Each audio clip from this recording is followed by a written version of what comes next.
বন্যা পরিস্থিতির উন্নতির সাথে সাথে লক্ষ্মীপুরে দেখা দিয়েছে পানিবাহিত নানা রোগ। জেলার বিভিন্ন হাসপাতালে চিকিৎসা নিতে আসা বেশিরভাগই ডায়রিয়ায় আক্রান্ত। এর মধ্যে শিশুর সংখ্যাই বেশি। আশ্রয়কেন্দ্রে বিশুদ্ধ পানির সংকট ও অস্বাস্থ্যকর পরিবেশে অসুস্থ হয়ে পড়ছে অনেকেই। এছাড়া দুর্গম গ্রামগুলো এখনো পানিতে তলিয়ে থাকায় চিকিৎসা সেবাও পাচ্ছে না সবাই। লক্ষ্মীপুরের বিভিন্ন এলাকা ঘুরে রিপোর্ট করছেন মুশফিকুর রহমানের, ক্যামেরায় ছিলেন ইমদাদুল হক। নানির কোলে অনবরত কাঁদছে 5 মাসের শিশু ওমর ফারুক। একসাথে ডায়রিয়া ও প্রচণ্ড জ্বরের কষ্ট, ছোট্ট শরীরটায় যেন আর সইছে না। তাকে সামলাতেই রীতিমতো হিমশিম তার নানি ও মা। থাকতে পারে না, একেবারে এক বুক পানি। তো চলে যাইছে আশ্রয়কেন্দ্র, হেকুলে জায়গা হয়নি। তো একজনের বাসাত চলে গেছি দোতলা, এখন হেকুল তুন লই আইছি। ঠান্ডা লাগছে আর ডায়রিয়া, জ্বর, কাশ, ও কিনে দিই পাতলা পায়খানা। লক্ষ্মীপুর জেলা সদর হাসপাতালের ডায়রিয়া ওয়ার্ডে পেটের ব্যথায় কাতরাচ্ছে অনেক শিশু।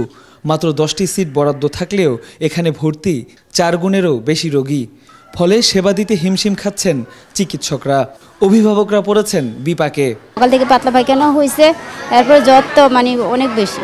ঘরে অনেক পানির মধ্যে ছিল, এই কারণে ওনার এই অবস্থা হয়েছে। আমার মেয়ে চিকিৎসা ওরাও দিতে আছে, আমরাও দিতে আছি। ওরা একটা সালাইন দিছে, আমরা দিতেছি। এখানে যারা আছে অধিকাংশ রোগী পানিবন্দী অবস্থায় ছিল। এরা বাচ্চারা বড়রা ডায়রিয়া নিয়ে এখন আসছে। ডায়রিয়া হইলে এরা খাবার স্যালাইনও বাড়িতে খাওয়ায় না, অমনি বাচ্চা 2-3 দিন থাকে, তারপরে নিয়ে আসতে আসতে দেখা যায় যে বাচ্চার অবস্থা খারাপ হয়ে যায়। লক্ষ্মীপুরের নিচু গ্রামগুলোতে এখনো কোমর সমান পানি। দুরন্ত এই শিশুরা হৈহুল্লোড় করে পানিতে গোসল করলেও তাদের জানা নেই যে কোনো সময় বিপদ ডেকে আনতে পারে তা। এরই মধ্যে পানিবাহিত রোগের দেখা মিলেছে অনেকের শরীরে। এগুলো খুব বিষাক্ত পানি ভাই, পানিতে নামলে মাত্র চুলকায়। এগুলো শুধু চুলকায় আর পানি বাইরে আর বাড়তেছে। পায়ে হিটকারি দিছি, তারপরে বিভিন্ন ওষুধ খাইতেছে, কিন্তু কোনো লাভ হইতেছে না। মানে রাত্রে শোয়ার পরে প্রচুর পরিমাণ চুলকায়। ডাক্তারের কাছে গেছি, ডাক্তার থেকে ওষুধ আনছি, খাইতেছি, কিন্তু কোনো লাভ হইতেছে না। লাভ হইব কোত্থেকে? আমরা রাত্রে ঘুমাইতেছি, সকালে উঠে তো আবার পানিতে নামা লাগে। প্রত্যন্ত গ্রামের আশ্রয় কেন্দ্রগুলোর সামনেও পানি উঠেছে। অস্বাস্থ্যকর পরিবেশে অসুস্থ হয়ে পড়ছেন আশ্রিতরাও।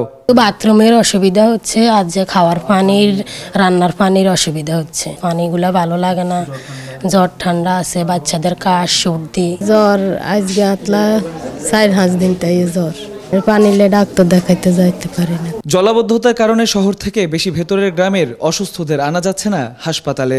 দেখা দিয়েছে চিকিৎসা ঔষধের তীব্র সংকট। বন্যা দুর্গত লক্ষ্মীপুরে নতুন সংকট হয়ে দাঁড়িয়েছে ডায়রিয়া সহ নানা পানিবাহিত রোগ।